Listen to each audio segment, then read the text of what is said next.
Y'all, it is literally a school night, right? It is a school night right now. It is 12 a.m. at night.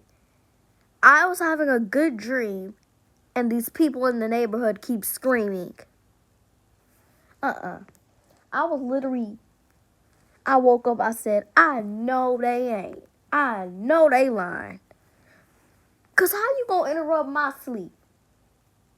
That is so disrespectful, because you know there's other people in this neighborhood. So why are you screaming to the point where I can hear you? Uh-uh. Shut up. I literally was like, can y'all shut up, please? I didn't actually say that to them, but because I don't be screaming so loud where they can hear me.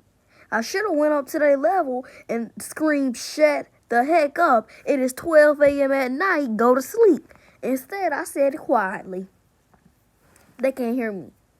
You see how I'm talking right now? They can't hear me. I'm still screaming and being mad, but can they hear me? No.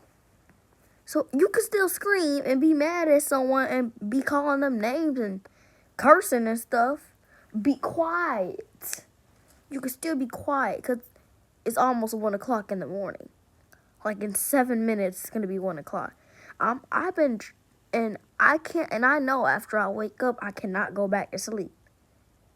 So literally, I have to stay up now. I'm gonna try to go back to sleep, but I've already tried that. It's not gonna work. So y'all interrupted my beauty sleep. I'm gonna interrupt their beauty sleep one day and see how they like it. Just start making noise at 1 a.m. in the morning. I'm gonna start playing some loud music and see how they like it. Cause I don't like this.